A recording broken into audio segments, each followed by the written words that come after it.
There are few game series as prestigious as the Souls series. It is strange to see a series that started only a little over a decade ago become so highly regarded and beloved as classic series like Zelda and Mario. But somehow the team over at From Software managed to do it, and now more than ever we see people trying out Souls games, and I think that's goddamn terrible. Don't get me wrong, I'm glad From Software games are finally getting played and getting the recognition they deserve, but I feel like a lot of people are scared off from playing these games either by their reputation or their first time going horribly. So that's why I'm here today, to help those of you who have either had a bad first experience or who are scared off by the reputation to get into the Souls series. And hey, if you don't end up enjoying these games, that's perfectly fine. It's not for everyone and that's okay. I'm not here to make you like these games, but I'm here to give you some reasons as to why you might like these games and help clear up some of the stigma and misconceptions. So without further ado, let's talk about how to become a Souls fan.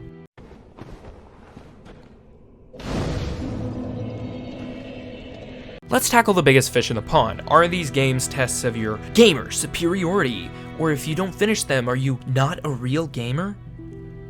No. Playing and beating these games doesn't prove anything. You do not have to play Soulsborne titles to be considered a real gamer. Anyone who says otherwise is a pompous elitist asshole, and you can send them my way for an ass kicking. Do not be scared to try or not try these games based on the perception of some idiots in the community. Second, let's talk challenge. Yes, these are hard video games. And yes, Kevin, I'm sure you beat this game without getting hit at all on your first try, using a USB steering wheel with one arm tied behind your back and being blindfolded. But that does not take away from the fact that designed into the very core of these video games is challenge. When designing Demon's Souls, Hidetaka Miyazaki, the genius behind all this, said the goal wasn't necessarily to design a challenging game, but a realistic one. The challenge just came from that realism. And while yes, some of these games are easier than others, they're all still challenging. But these games aren't ever designed to make you frustrated with bullshit, except for maybe some parts of Dark Souls 1 and most of Dark Souls 2. Anytime you die in these games, it's not really the game's fault, but your fault. The goal is for you to get better and better with each life until you ultimately overcome the challenges. And that's a big part of the appeal, the adrenaline rush you get from finally beating the boss that's been wiping the floor with your ass for a mop for the last 8 hours. But these games are rarely, if ever,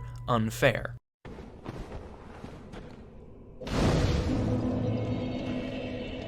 So part of the charm of Souls games is that their stories aren't explicitly ever told to you, but rather gathered through environmental details, character dialogue, and item descriptions. It helps you, the player, build a cohesive world in your head, with an understanding of times that have long since passed, as well as the current times. The only exception to this seems to be Sekiro, which has a more direct story, but even then, there's a lot of environmental details and different parts of lore that you never explicitly get told about. The best way to describe this kind of storytelling is said directly by Dylan of Friends Without Benefits in their Sekiro playthrough. Maybe there's going to be honest-to-goodness story this time around instead of, like, lore. Okay, mister, there is a really good story in Dark Souls. It's lore. Story is what's presented to you. Lore is what you have to find out for yourself. There's nothing inherently better or worse about a story told in this way. It's just different. It encourages the player to actually explore their environment and try to learn about this painstakingly crafted world. Some games are like Dark Souls 1, where it's an entirely cohesive story that can be carefully put together to form a narrative about the folly of attempting to keep a flame burning eternally, while others like Dark Souls 2 explore the idea of a never-ending cycle that you, the player, directly interact with, a tale in which there are parts specifically kept from you to show that these cycles lead to a loss of identity and history, or even stories like Dark Souls 3 which combine these themes and have a unique identity about convergence. These games have very evocative stories and worlds, but you don't need to focus on them to enjoy these games. You never feel the need to do a deep dive into the lore if you don't want to, and if you'd rather not spend hours poring over item descriptions but still want to know the stories, go check out Vadi Vidya. My point is that stories should never keep you away from these games. I don't know jack shit about the story of Demon's Souls, but I still enjoy looking at that game.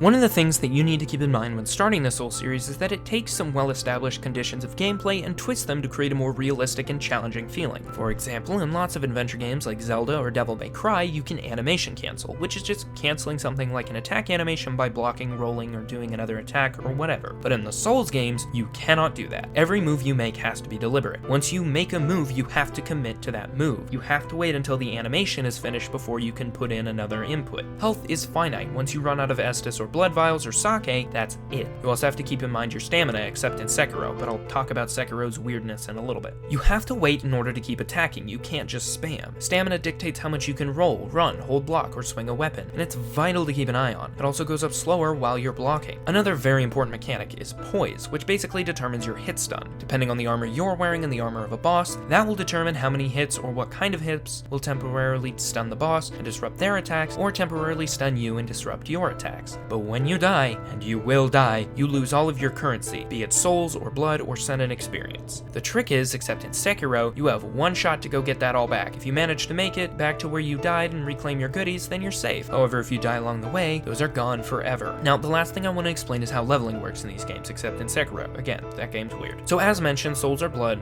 are your currency. You exchange them for goodies, but they also serve as your experience. Use blood and souls to level up, either at bonfires or at a very kind young woman in your main hub. You have the choice between several stats, which go by different names, and I'd love to explain them all here, but Miyazaki keeps switching up what the fuck they do, so I'm gonna keep this simple. Vigor, vitality, and endurance have to do with HP, equip load, and stamina, while dexterity and strength are two ways of dealing damage depending on the weapon type. Intelligence and faith have to do with magic. Be good? Good. But damage aren't the only thing these numbers determine. They also determine what weapons you can use, and there are a lot of weapons to use, so experiment with them all and find what fits for you. It's important to remember that Souls combat is more about a delicate balance of strategy and knowledge. It seems daunting to try and memorize the attack patterns of every boss in the game, but here's the thing, you don't have to. Most bosses are really good about telegraphing their attacks, so that you can react accordingly. So let's break down a boss fight real quickly, because it'll be even easier than trying to explain it outright. Hi, and welcome to Kids React. Today we're going to be watching the Lothric, the Younger Prince, and Lorien, Elder Prince boss fight from Dark Souls 3. I just wanted to show you and kind of analyze how these bosses telegraph their attacks. So let's get into that. I think the audio is good here, but I'm just going to double check, and I can trim that down. So let's actually watch the boss fight. So first thing you'll notice about this fight is all of Lorien's swings are huge. They come out quickly, but they're very well telegraphed, and at this point in the game, you start to recognize certain swing types. So things like that are definitely sweeps, obviously. He's sweeping. That right there, big heavy slam, you see that coming, and you have time to roll and react. Again, more sweeps. Roll and react. And you start to notice that he has a pattern of attacks. Next, there's this big thing, which, if you know anything about video games, if you see a big guy charging something up, you know that's something to be avoided. It's pretty much trial and error with certain parts, but I think Dark Souls 3 especially does a good job at preventing that. And again, the boss here going and staggering because they dealt enough damage to poise. And again, you start looking for little things, like is he getting up on his legs? What does that mean? You know, if he's teleporting around, what does that mean? You know? He's doing more swings. That kind of attack is usually how an enemy will fling something at you, and that's important to keep in mind.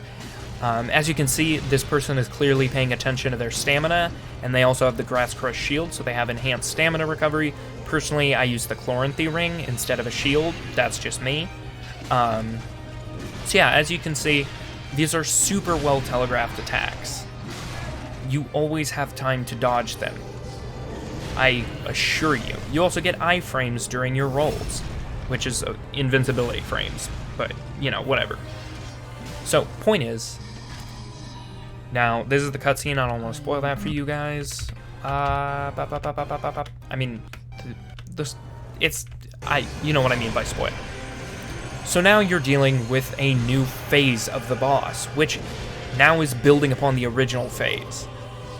So as you can see, Lorien still has the same types of attacks, but now you have Lothric here, who's adding to the mix and making the boss fight a little more challenging, so you have to learn to react to both of them. Luckily, Lothric isn't super aggressive. It's all things you can still react to. As you can see, now obviously I'm the critic here because I'm watching this not in real time. It's a lot harder to react in real time compared to watching a video, but these are all still things you can react to. That thrust you can react to. Thrusts are typically very hard to react to in video games, at least in these games, but in this one, it's pretty good. As you can see here, making good use of the shield in order to block. all of these attacks are super, super well telegraphed, especially, see, you're able to react because you recognize the attack now. Very rarely are there one-shot attacks that you don't see coming. When you see an attack that could potentially one-shot you, it's super well telegraphed in advance. That is intentional. That way it doesn't feel unfair when you get hit by one of those, because if you see a man charging his big old sword at you, maybe you should think about dodging. But most of these other attacks are completely reactable, and even if you do get hit, odds are they aren't going to one-shot you. So again, this boss fight is about building upon the building blocks of the first phase, which is really, really neat.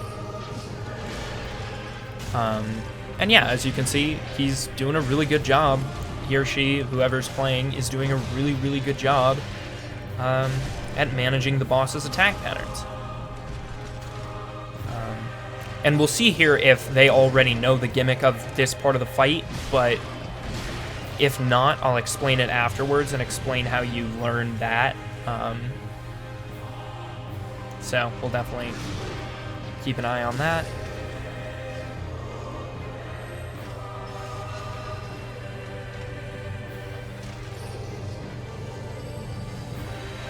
So yeah, again, big moves like that could one-shot you. Super well telegraphed in advance.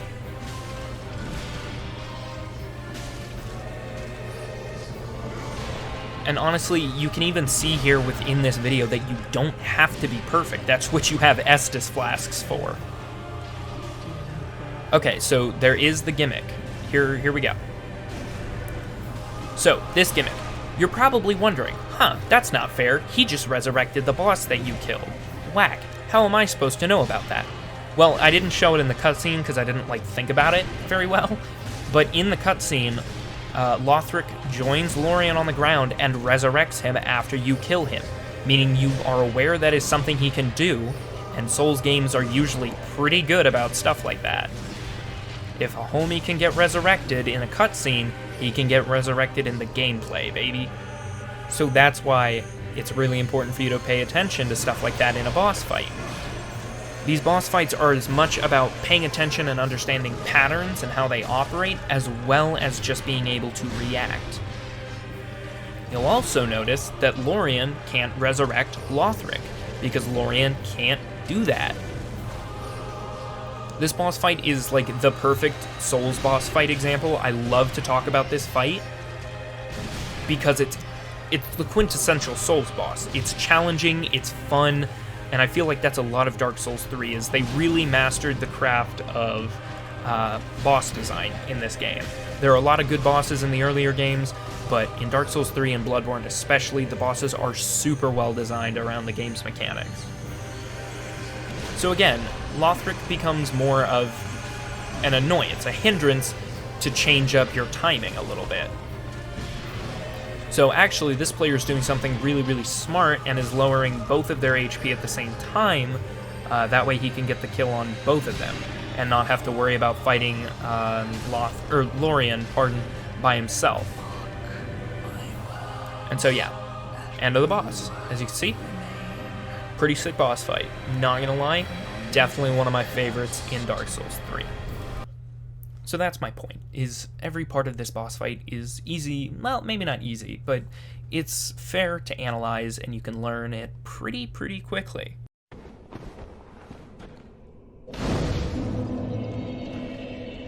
Now, I completely understand that some of you may still struggle with these games, even though you know all this information, but you don't need to feel so alone. Many people have struggled with you, so there's a sense of solidarity within the community, but you can also do a few neat little tricks in order to make a boss easier. First, look for things inside the arena or outside the arena in order to make things easier for you. But you can also do this neat little thing called summoning, except in Sekiro. Man, Sekiro really isn't a Souls game, and we should kind of stop referring to it as such. With summoning, you can summon to your game either another player or an NPC to help with a boss, and if you're still struggling, you can always look up a guide for some metadata as a way to help ease out the pain a bit.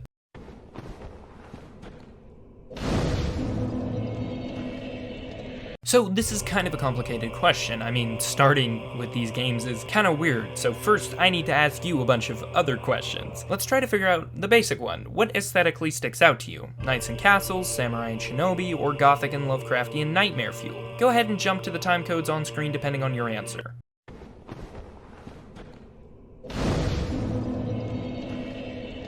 I wanted to start by talking about my personal favorite Souls game, mainly because I just cannot wait to talk about this game. So if you chose to pursue this nightmarish wasteland, baby, first things first, you're gonna need a PS4, as Bloodborne is, at the time of writing this script, a Sony exclusive. However, in my opinion, it's the best game on the PS4, and the sole reason to get one. So, you know, if you've met those prerequisites, congratulations, it's time for you to just jump in. Unlike the Souls quadrilogy, there's no other game like Bloodborne, so just go in, no need to list pros and cons in order to pick. Be warned, this game will require the most aggressive play, so I hope you're prepared, good hunter.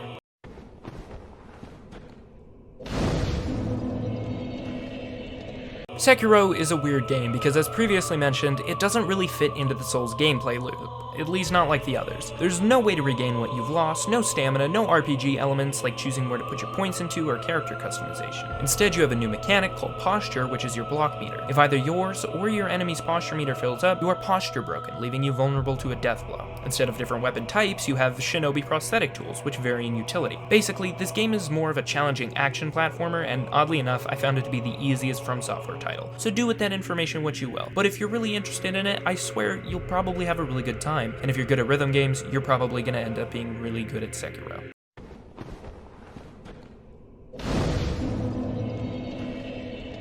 Now, I sadly do not have a lot of experience with Demon's Souls, but if you want a very atmospheric game, then this is the game for you. The healing limitations do not exist, and the bosses tend to be more gimmicky than future bosses in the series, but I definitely encourage you to play it, especially with the remake coming out on the PS5.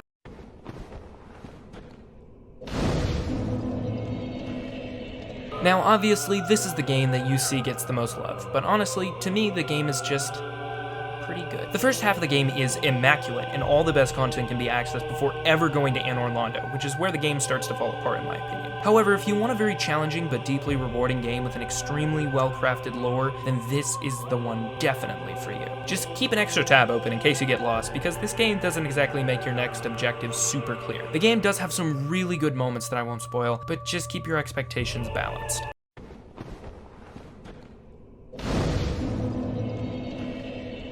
Don't play this game. I know it's popular to shit on this one, but it genuinely has the worst design of the Souls tetralogy. It seems like this game was designed to be hard in a bullshit way, when Dark Souls 1 at least balanced its bullshit with decent game design. Though I will say I do find its story to be very interesting, and it does do a lot of interesting things. It just ultimately comes off feeling more like, hey, we threw a bunch of enemies in the room because fuck you, baby! And I just don't play this one. I'm having a miserable time playing through it.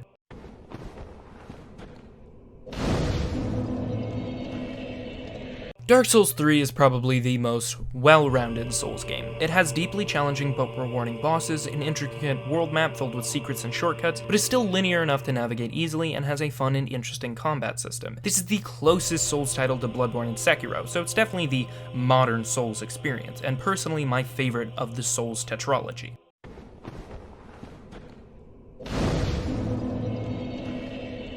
Hopefully this video was informative and helped at least somebody understand why someone would want to get into this series, and hopefully help you find a game that you'd like to try first. And remember, not every game is for every type of person, so don't feel bad if you don't enjoy it. If you enjoyed this video, please consider leaving a like and checking out the other videos on my channel. If you enjoy those, consider subscribing. It means a lot. We're very, very close to 100 subs, and I'd love to achieve that by the end of the summer. Thank you all so much for watching, drink your water, and have yourselves a damn good one. Now, I'm off to do what I always do in between videos. Go rot in a field and listen to Hosier's in a week. Okay, goodbye. I'll see you when I'm not a corpse anymore.